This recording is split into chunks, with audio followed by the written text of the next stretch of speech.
Hi, welcome to episode 389 of the Corner of Knit and Tea.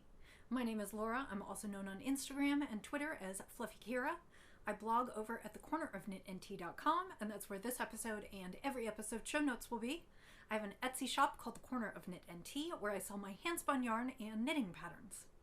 Hi, how are you? I feel out of practice. It has been 3 weeks since I've sat and chatted with you, and I've had lots going on, but I hope that you are doing well. Today is August 29th. I can hardly believe the month is over. September is almost here. It is the start of crafting season, which means my work picks up and my sample knitting picks up, and I have tons to talk about. So I hope that you are doing well. As you know, if you've been a viewer for a while or if you watched the last episode, I have been on a little bit of a break for the last couple weeks because I went on vacation. My husband and I took a trip to Norway that we had been planning for quite a while. We went with a tour group we have gone with before. Back in 2019, we went to Ireland with the same group, and the group is focused on running and getting outside in the world, and so we visited lots of wonderful outdoorsy spots in Norway. We went off the beaten path a few times, stayed in some interesting accommodations, but got to see a ton of Norway, and what we saw was absolutely stunning. We spent very little time in the cities. We had a day or two in Oslo and a day or two in Lillehammer, which was the site of, I believe, the 1994 Winter Olympics. And we even did things like we climbed up the 936 steps that are right next to the Lillehammer Olympic ski jump. So we did do lots of fun things, but then we were also in much smaller towns, towns where there were just a couple hotels, or one night we stayed at the base of a glacier climb on Norway's highest peak. We stayed around 6,000 feet. There was nothing else up there but the little lodge that we were at and us. And then several people summited the peak the next day, climbed up to its 2,469 meters, or approximately 8,000 feet. And my husband was one of the people who went up to the top, and they had champagne up at the top, and the photos are absolutely stunning. By that point, I was kind of exhausted and didn't know if I would make it at that altitude, so I chose to sit that one out. I go on these trips for the wonderful traveling and scenery, and of course, maybe for a little bit of the yarn. But of course, my husband is all about getting outdoors and climbing and running and doing all the things. So I did participate in quite a bit of that on the trip. I participated in 4 out of the 6 kind of runs, hikes, and saw tons and tons of waterfalls. If I could sum up Norway, I would say it is beautifully green. There is water everywhere, and there are always sheep. So Norway is full of beautiful waterways and fjords. There are tons and tons and tons of waterfalls, and it is so lush and green and wet there. So many times while we were driving around the country, you would just look up and you would see waterfalls, and the rock faces were just dripping with water. That meant in plenty of places there was lots of kind of boggy, soggy places to run, but it also meant that everything was gloriously green, and they have everything from forests to seaside, and it was just stunning. I had been a little bit nervous about the cuisine because I had figured that the cuisine would fairly heavily feature fish and seafood, and my husband and I are not huge fish and seafood people. I was pleasantly surprised that it featured all kinds of things, and the food was absolutely delicious. Sometimes when I go outside the United States, I forget that there are places in the world who eat fresher food with less preservatives than we do, and everything just tastes better over in Europe because it just has a lot less stuff in it. So there was obviously bread and butter, which is one of my favorites. There were a variety of cured meats and cheeses. We partook of lots of the local food customs, including there was reindeer and elk and moose. I tried the famous Norwegian brown cheese in pancakes, which was interesting. I liked it in pancakes. I don't know that I liked it at other times. I tried salty black licorice. I made a little video on my YouTube about that because that is one of those things I always hear from Scandinavian countries. And I heard from a friend who lives in Denmark now that so I didn't mind the salty licorice that much. It was a bit of salty and a bit of sweet, but she also said that there is a wide range of salty licorice, and that I probably got one of the more palatable buns because she said there are some that are absolutely crazy salty. So, overall, it was an amazing trip. If I have one complaint, it's only that I didn't get to spend quite as much time looking for yarn and reveling in yarn as I could. Everywhere we went, there were sheep. There were even, I called them traffic jams. When we drove around in our bus, sometimes we had to stop and wait for sheep to cross the road or get out of the road. And so there was lots of wildlife sighting. And we went past an area one day where there was a whole ton of goats and a lot of baby goats, and they were absolutely adorable. But the actual yarn scouting was in parts a little few and far between. So there are tons and tons and tons of yarn stores in Norway. I should not give off that impression.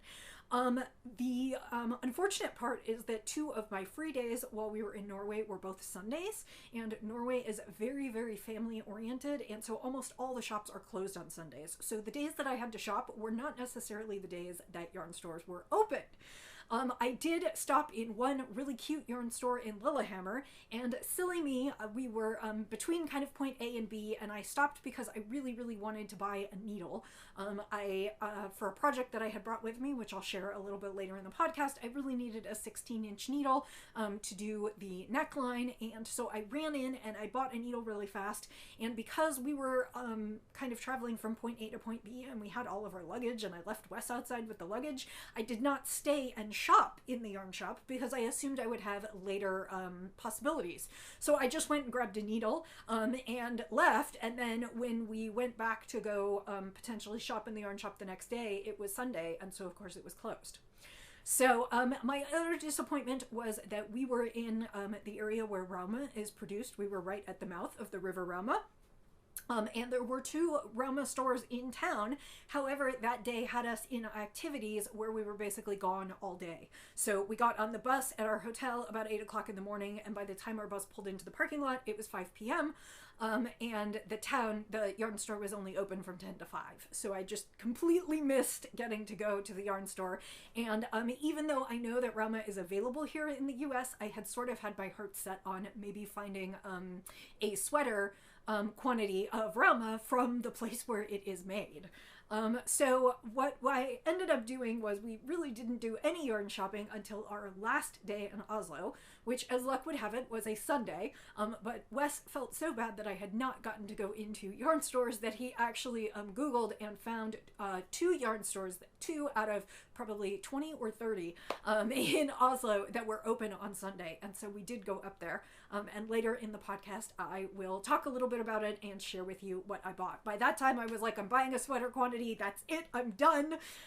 So not quite as much yarning on this particular tour as I would have liked. But that's a pretty minor complaint for a vacation. So we arrived home this last Monday night. Tuesday morning, we got home about 1 a.m. And I had fortunately thought to take Tuesday off of work, so I had a day to catch up on laundry and groceries and those kinds of things. My husband went straight back to work, and unfortunately he also came down with COVID. Which we both knew was a possibility as we had traveled. I suspect he got it from someone on the trip. We had a couple cases on the trip because it was too soon after we had been in the airport. Luckily, so far, I don't appear to have gotten it, and I don't know if that's because I had COVID back in June when I went to a work conference. So I don't know if that's that my immune system just had that little boost, and maybe he has the same variant I had. I don't know. He is starting to feel better, but of course he'll probably be congested for at least another week. So that was a little bit of a bummer when we came home. But otherwise we had a fabulous time. We would totally go back. In fact, when we rode around the country, we were like, we should retire here. It's just beautiful. Not that we'll really do that, but it was lovely, and we could totally imagine living there. So that's just a little bit of an update on my vacation report. I do have lots and lots of knitting to share with you, so let's get into that.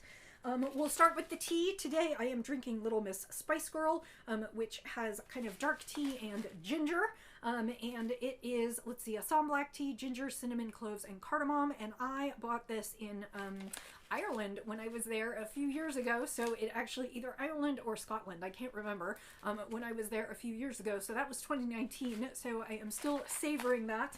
And I'm just drinking it in a big plain mug today. I just grabbed one of the big blue mugs. It's probably a little late in the day for a big cup of caffeinated tea, but I guess I'll just work on things tonight. It's not like I have a shortage of things I should be doing now that I'm back home. A quick note on lighting. I am very much using my studio lights today.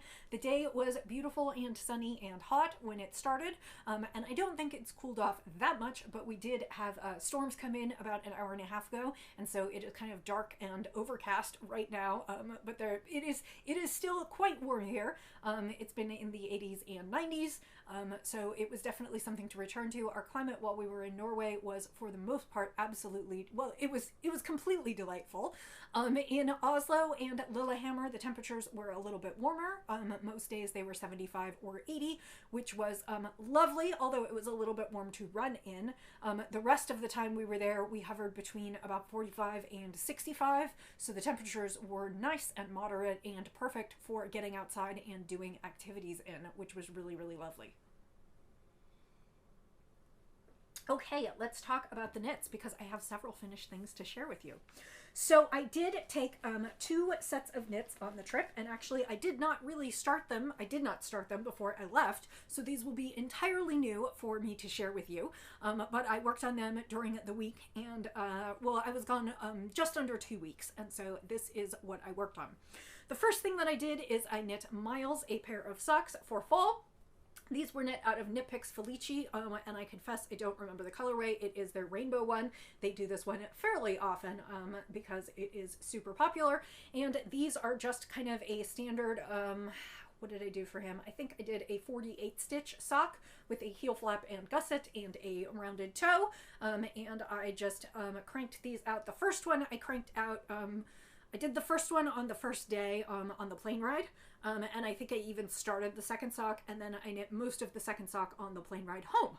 So only 1 pair of socks. I had taken yarn along to do a pair for Roxy, but I didn't get to them, and that is fine. I mostly added that in there just in case I ran out of things to do, because there's nothing worse than running out of knitting on a trip. But I didn't expect that I would have a ton of knitting time, and the answer is that I mostly knit when we were on the bus or kind of transport in between places, and I did a lot of knitting in airports and airplanes. So for the bulk of my week, I didn't do a ton of knitting. So yes, so I finished a pair of socks for Miles for the fall. That means I have 1 pair each for him and his sister, which means it is time for me to get started on another pair for her. I hopefully will have 2 to 3 pairs for each of them, but we shall see how that goes because it is almost September 1st. These will be holiday gifts, so I'll likely give them at Thanksgiving, so hopefully I will have some time to work on some more. If I can crank out at least 1 more pair for each kid, I would be plenty happy. And Miles is my nephew, for those of you who haven't followed along before. I have a niece and nephew who are going to be 9 and 6 this fall. They actually just started school this week and are very excited about it. And I knit, they live in Chicago, which is quite cold, so I knit them things throughout the year to keep them warm. So the second project that I did in Norway was all for me. I decided, despite the fact that I had sample knits and a variety of things waiting in the wings, that I was going to knit something for myself and just kind of, so this was the first vacation that I had taken in the last 2.5 years or so. We did take a couple trips in there. I did take a couple trips up to see my sister, and my parents joined us, and we did take a trip out to Arizona this past fall, where my husband ran the Ironman. But to be honest, I have not gone anywhere where I have turned off work, where I have not answered work emails, where I have not taken sample knits and work with me to do while I am gone for a really long time. And I have to say that right before I left on vacation, I was really, really burnt out. And the idea of basically going away and taking only knitting for myself and my niece and nephew sort of don't count there, But taking something for myself and really just kind of tuning out the world for 2 weeks sounded really, really amazing. And I am really happy that I did it. I am happy to be home and get back into things. But one of the things that I managed to do was I knit almost an entire sweater for myself while I was gone. Now, I will caveat that by saying it's a tee and it was probably only about 750 yards, but I did. So the tee that I knit, and I did talk about this before I left, is I knit the Maven tee, and or I think it's called the Maven top, and it is by Fiber Maven. It is available on Ravelry and also off Ravelry on her website. So the link in the show notes will link to her website, not the one on Ravelry. And I knit this in a gradient cake of Zen Yarn Garden. This is not a sample. This is totally for me. This was a gradient cake that they had sent me. Oftentimes when I get a box of yarn for sample knits, sometimes other yarns find their way in there and just extra yarns, and they have told me in the past to just go ahead and keep those and use them as I see fit. And I had this really beautiful gradient cake in their woodland colorway, and I decided that it needed to be kind of a knitted top or tee. And they actually, Zen Yarn Garden actually posted this top that someone else had made on their social media quite a few months ago, and I decided that it was going to be the perfect knit for me in Norway.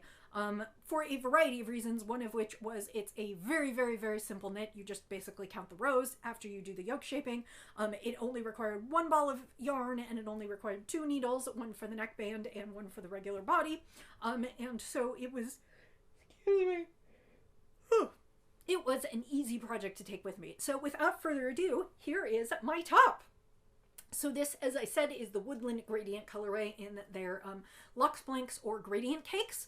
They are 150 grams, 750 yards of a merino cashmere silk base, which is absolutely stunning, and just it feels so amazing. I have knit one other top in a gradient cake, and one of the things that I like is I am a size 38 bust, and I can generally get a top out of one gradient cake or one and a little bit. Obviously not a full sweater, nothing with sleeves, but kind of a shell or a top. And I find that really price-wise it's fairly reasonable, and it also gives me a really like slinky, silky, I don't mean slinky in like sexy, I just mean it feels really good. It's very drapey. It has just a really nice soft feel to it, and I feel like I can wear that as a layer with a lot of things. I can dress it up, I can dress it down. So yeah, so this is the Maven top. As I said, it started at the top, and we had a bunch of circular yoke shaping through the sleeves, and then you basically put the sleeves on hold and go ahead and do the rest of the body. And the very end of my gradient actually ended up being this green, so I was able to go back and just do a little bit of edging on the sleeves in the green and keep kind of everything flowing through the gradient as it was. I think I had maybe 20 yards left over, so I used up almost the entire cake, close enough to call it good. And it is one more skein out of my stash and a beautiful top that I can wear. I will take pictures later this week. So I was sort of planning on taking pictures this afternoon and then maybe even wearing it to the podcast today, and trying to take some selfies in it, but of course then the sky clouded over and the light is not really very good. So I'm gonna hope to do that tomorrow. The only modification that I made on this was I changed the edging on the sleeve. In the pattern it calls for the edging of the sleeve to be an I-cord, which would kind of make it roll under, which might kind of mock the fact that there is kind of a ridge every so often. It's not your eyes playing tricks on you. There is a garter ridge every so often in this, so my assumption is that the designer added the I-cord basically to kind of make it roll under. But when I looked at the rest of, I wasn't particularly pleased with how the I-cord looked when I finished it on the first sleeve, and the rest of the ribbing is a 2x2 rib at the collar and at the waist, or at the hem, so I just decided to go ahead and do a 2x2 ribbing at the arms too. So that's the only modification that I made. I knitted on slightly different needles, but that's just because that's what it takes me to get gauge. I want to say that the body of the sweater, it called to be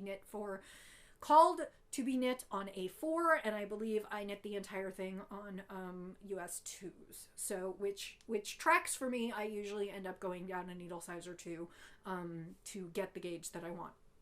So I'm really, really pleased with it. A whole sweater knit.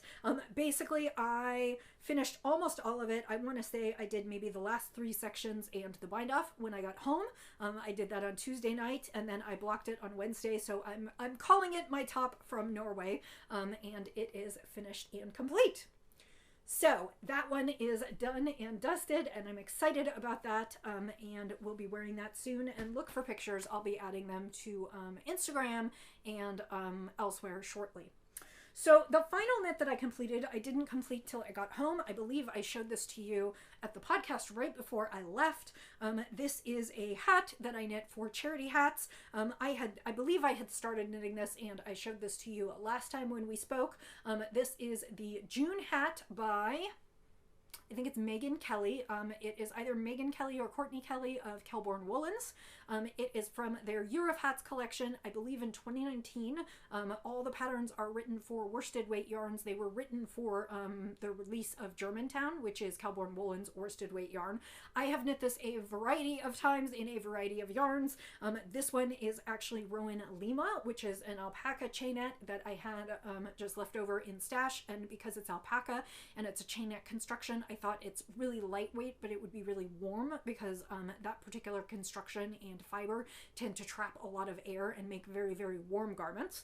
So I went ahead and made a hat kind of per the specifications. I still have enough to make another hat, and so I haven't decided if I'm going to make the same hat in reverse colors or just pick something completely different. So I did not finish using up the yarn, but I did knit a hat, and I am just holding that in my box of charity hats. My plan is to see how many more I can knit in September and then go ahead and send them out, because of course the weather will be changing soon, which means people will be needing warmer weather things. The other thing that I thought about, and I might do, I can't decide, because I love hats because they're an instant gratification knit, and a hat will keep someone very warm.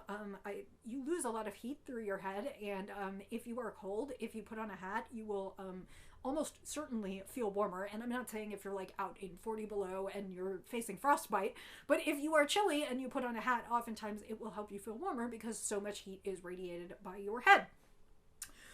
But I did think about the fact that I could take the leftover yarn from here and I could maybe make a small scarf kind of mocking this pattern.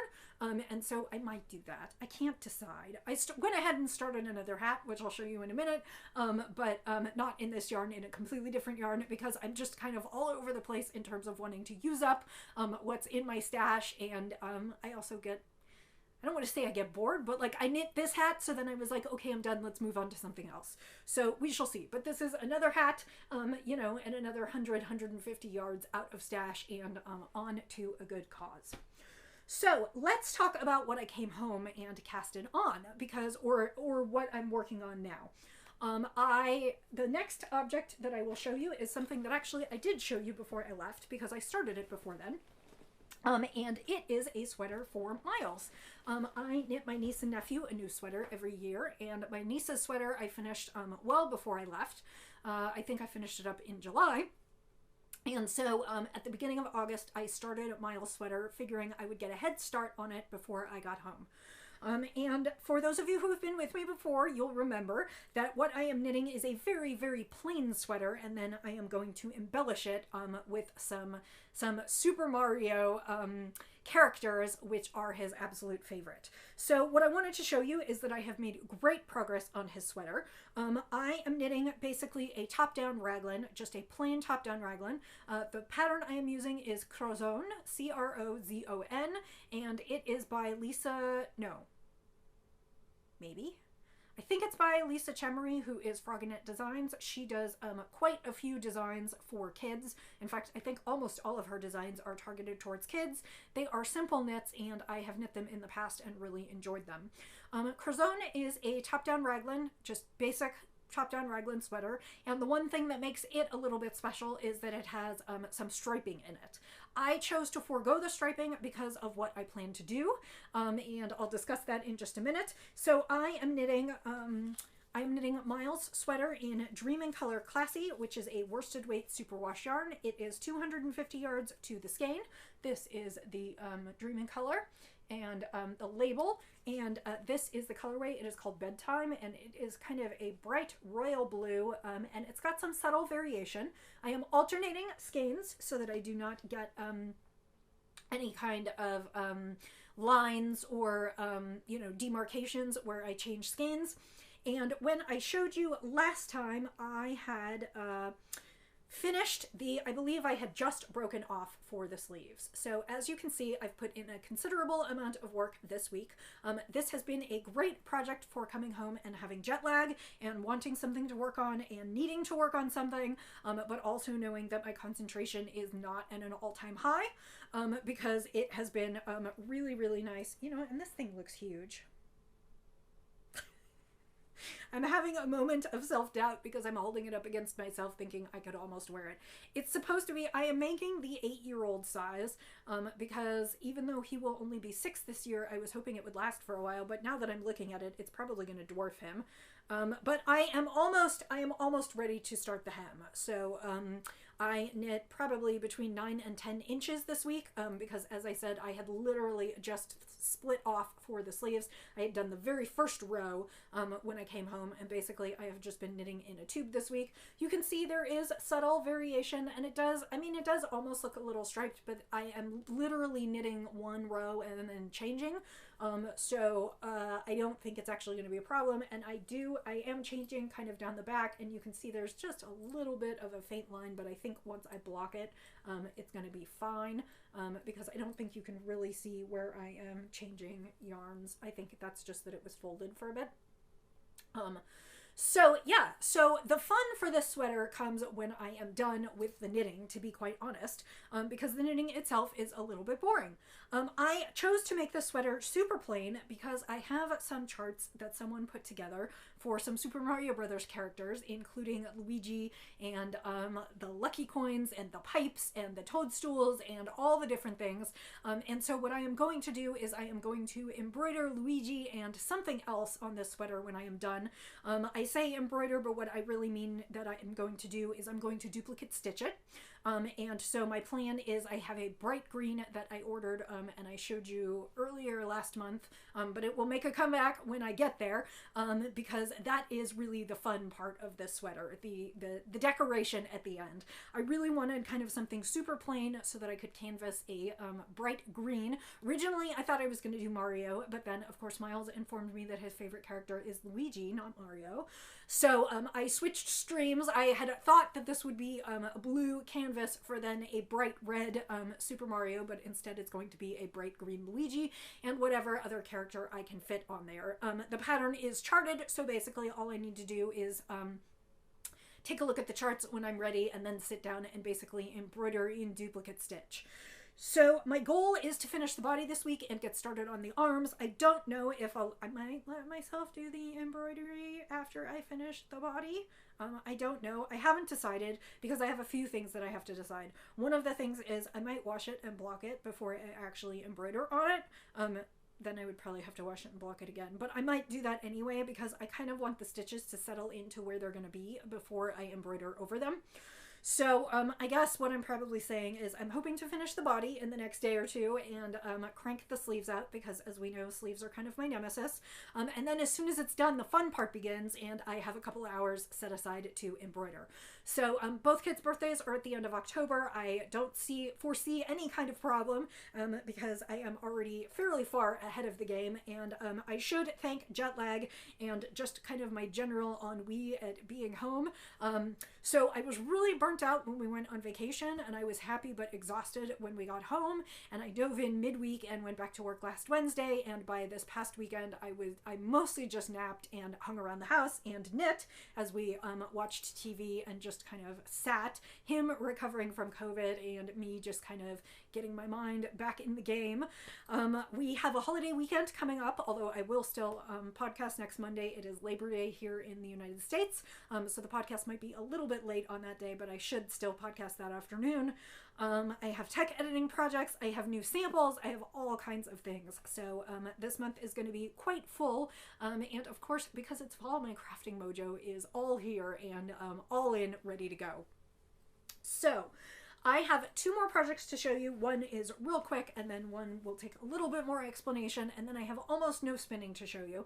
So I know this one is a little bit long and newsy, but I'm going to say that's okay because I just got back from travels and I haven't podcasted in a few weeks. Next week I will for sure have far less to show you.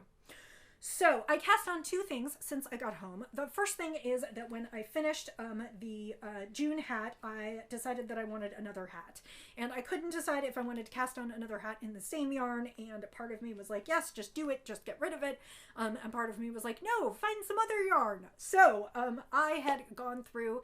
I had been looking for a specific skein of yarn a few weeks ago, and I had gone through and cleaned out a few things in my closet and unearthed a few more skeins of yarn that I thought I could donate to the knitting hats cause, which is, it's yarn that I've used for other projects and have left over, and I'm not going to do anything else with it, and it would make really good warm woolen hats.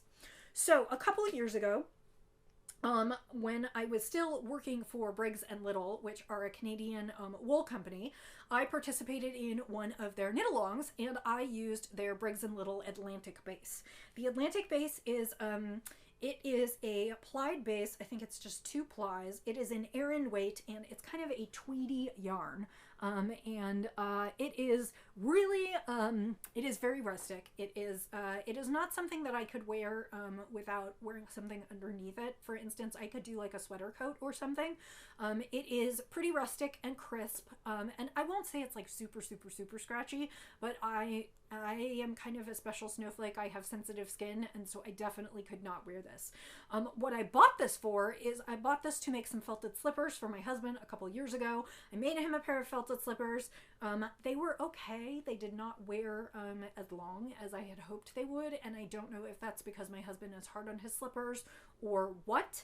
I also had issues felting because in the past several years we have gotten a washer without an agitator, and so it is really, really hard to felt things.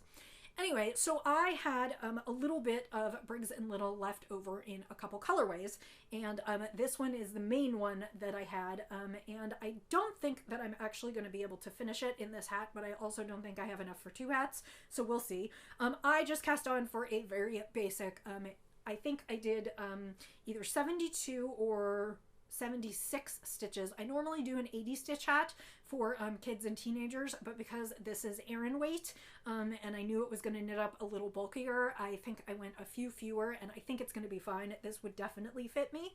And so I am working on that. I had a little bit left in this brown colorway that actually, if you look at it really closely, has green flecks in it, and the green has flecks of brown and other colors in it, so actually they offset each other. They're really complementary, very nice, and I have just a tiny little bit of this left, the brown, where I think I'll probably use it for a pom-pom, because you know it's not a hat to me without a pom-pom.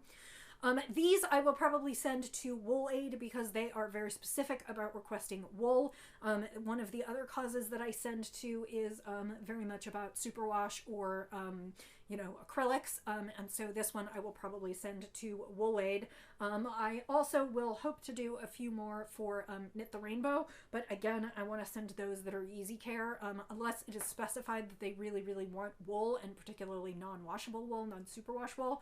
I am careful about sending those things, particularly because folks who need hats do not always have great facilities for washing or knowledge on how to care for woolens, and I would hate to send someone a really lovely wool hat and then have them shrink it, especially if they really need it. Wool is really warm, and it is a great fabric for winter, but I also am wary about, you know, I don't want someone to end up with a tiny felted hat. That's really disappointing, and it also doesn't serve the purpose of warming their head for a season at least. Anyway, so this was one I'm working on at the computer sort of when I am in Zoom meetings and catching up on things. So this one should be done this week. And again, I'll have a little bit left over, and I don't know whether I'll start another one or what precisely I'll do. I'll probably pick something completely else because I found a bunch of other things in there. And I'll just keep combining until I have a bunch of wool hats knit. So that's kind of what I'm working on right now. And if I unearth more superwash or you know, like partial superwash, partial other things, acrylic or those kinds of things. I will work on more fun kids hats. I do have probably about 10 kids hats that I knit last Christmas, so I'm kind of set for that one unless I come across more, but I do hope to knit more hats in the next month or two so I can mail those out. So that is that one. The final cast on, I know I'm going on forever, the final cast on is I have cast on for a new sample.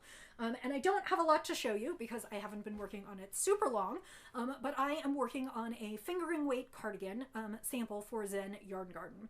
I am knitting Maema, M-A-E-M-A. It is by Pippin Pin, who is Megan Nodecker, and I will have to double check if it is available off Ravelry, because I found it on Ravelry, and I know that the Zen Yarn Garden purchased the pattern and sent it to me, so I don't, for sample knitting, so I don't know if it's available for purchase off of Ravelry. If not, then I won't be linking it in the show notes, but that is where you can find it.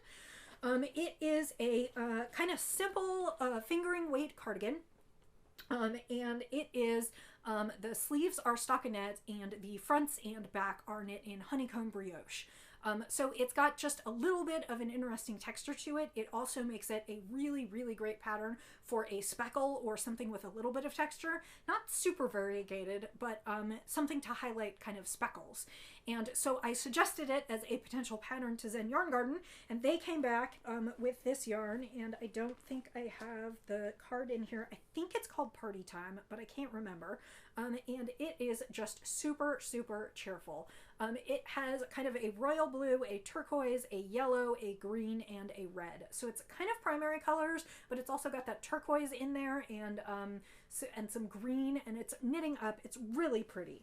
So I am alternating skeins, and I did get somewhat of a good start this week. I mean, I didn't get a huge start. I knit a few inches, but so this is what it's looking like so far. So this is what the speckle is knitting up like. And so you can see lots of fun colors and splotches, and then this is what it looks like in the honeycomb brioche that is the back. So I have quite a ways to go with this. I expect that this will take me all month, and I just need to keep plugging away at it. I think it's going to be beautiful and really, really wearable when it's done. The thing that I like about fingering weight sweaters is I feel like they are wearable almost all seasons. They are, you know, maybe not summer, depending where you are. Of course, if it's summer and it's really, really hot, like here in Kansas, a lot of times everybody has the air conditioning cranked really high, in which case a sweater to throw over your shoulders is really nice.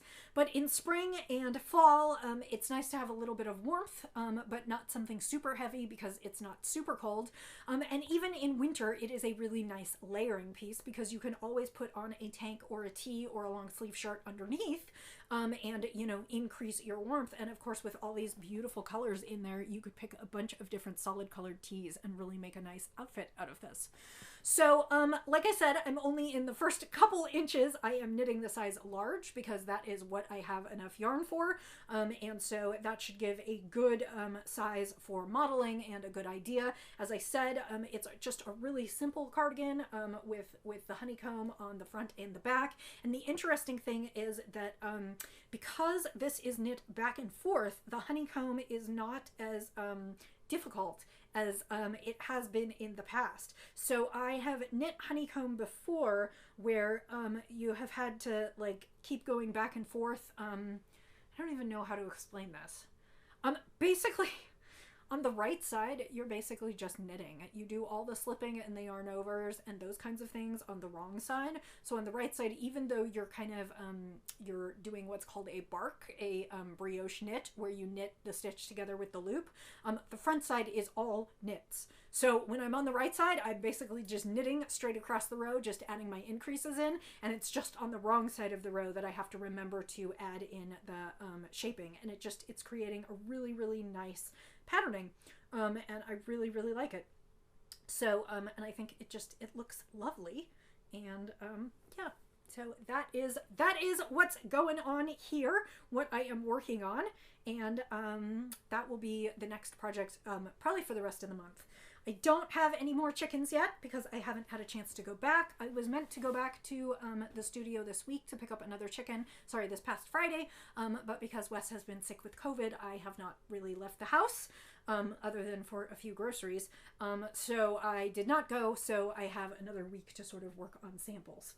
The final thing I will show you is just a little bit of fiber that I have spun up since I got home. I did go ahead and pick another braid and get something back on my spinning wheel. And I spun this up mostly, I think, Sunday night. Mostly Wednesday night. I did not spin much last night. I did a little bit, but not a lot. And this is a braid from Hello Yarn. It is called Pop It, and I believe it is, Tarhi.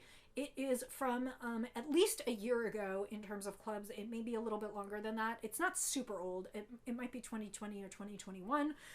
It's just got some gorgeous, it's got a lot of this kind of periwinkle, sort of almost very Perry for the year of color, some purple, and then it's got some lighter blues. It's uncharacteristic from her in that it's a little bit lighter and not moodier. It's just much lighter than she usually dyes, just a little bit of tan, lots of white, a very kind of sparse and pretty color. I think it's going to come across looking kind of very lavender, almost like it does here, and so I think it's going to be really, really pretty. As you can see, I did not watch my spinning wheel very carefully, and I ended up I need to look at my spinning wheel. I think it could use a good cleaning and probably a little upkeep. But as you can see, I spun all on one end of the bobbin, and I am currently working on this. This is 2 ounces. And then I'm working on the second 2 ounces. I did not spin this super thin, so my guess is it's probably going to be a DK or worsted weight, so I'm not going to get a ton of yardage from it. But I think it will be pretty for something nice and soft for the fall. And, you know, if it's not your thing, that's fine, but it will be going up in the shop. And actually, I do have another skein from somewhere before I left that I will likely put up in the shop as well. So that was a very long podcast. I thank you for staying with me because I had lots to show and share. If you are interested in seeing some of my photos from Norway, you are welcome to check out my well, let's see, the best way to find me would be on Instagram, which is at Fluffy Kira.